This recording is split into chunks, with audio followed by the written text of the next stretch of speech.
Hi everybody, it's Bongo here from the Poultry People, and today we've got a new machine in the workshop. Something really unusual that I found on Facebook Marketplace, and I just couldn't resist grabbing because it was quite cheap as well. About 80 quid, was that about $110, something along those lines. And I think quite a sound.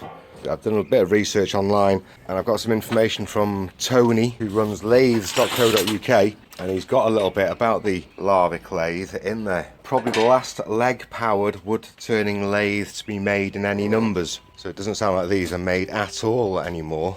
And from the research that I found on the internet, no, I can't find any Larvic lathe website. An Akron product, Martin Creasing Company Limited, I'm not sure if they're still going. Anyway, they were developed originally by a guy called F. John Large, who was an engineer and a blacksmith. He set his business up in 1947 in Etwall, Derbyshire. Etwall was a centre of rehabilitation of orthopaedic cases, and Mr. Large was instrumental in modifying a standard treadle lathe to the requirements of the hospital. So Etwall was a giant orthopaedic hospital back in the day, one of these super hospitals.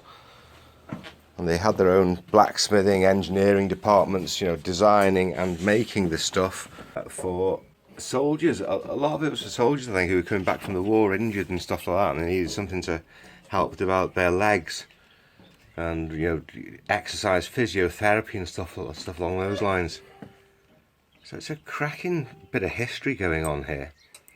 So Mr. Large was instrumental in modifying a standard treadle lathe to the requirements of the hospital. Eventually, a dedicated lathe was designed and manufactured by buying in parts for assembly from Denford Small Tools of Brighouse, Yorkshire, well known as makers of first the Boxford and then the Viceroy branded machine tools. I've had a couple of Viceroy lathes.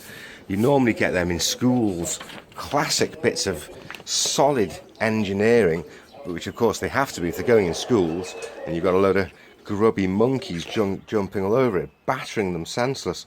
So good quality tools, old school stuff, solid castings. And this is showing its heritage here in the quality of its casting. The bed is beautiful. Absolutely gorgeous bed on it. Not too sure about the tool rest. It's solid enough, but yeah. This is a solid bit of kit. Is it the tailstock and the headstock? We've got some lovely casting going on there. It's just great. So it's very similar to the Viceroy TDS6, the school one. Some years later a Mark III followed. The details of this are awaited. All versions at a 5.5 inch centre height, a capacity of around 36 inches. I was quite surprised when I went to pick it up. 36 inches between centres. That's a decent sized piece of wood, that. Neatly constructed from folded sheet steel, with late models giving a powder coated finish, which is what this has got, a powder coated finish. The treadle footboard, connected to the crank by modern rose joints, self-aligning and ball race, that's them down there, was fitted with a neatly designed extension footrest that could be slid from side to side across the front of the board and telescoped in or out. This fitting enabled a setting to be achieved to suit virtually any user, while also setting the force applied at exactly the right level for their fitness. We're talking about this, the fact that you can slide it in and out.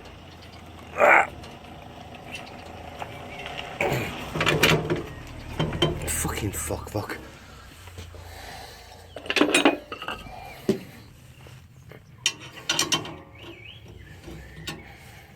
So you can slide the foot pedal in and out, and it will also slide side to side.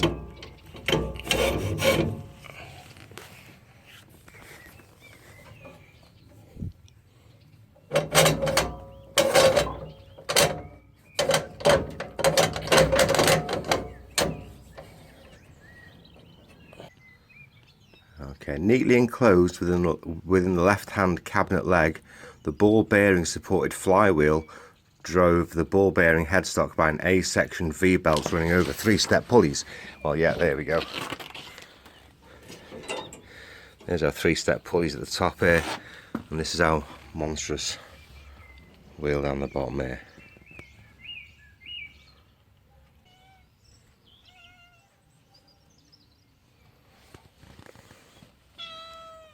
Buzz.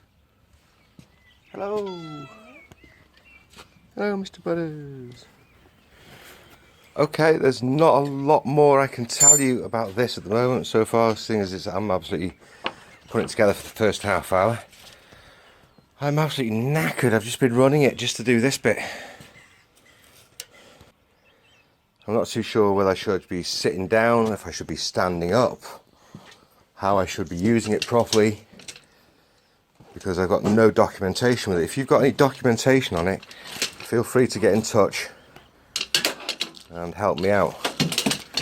There's a few medical journals got some information on it, but I'm not too sure. I think you have to pay for that sort of malarkey. Right, let's crack on.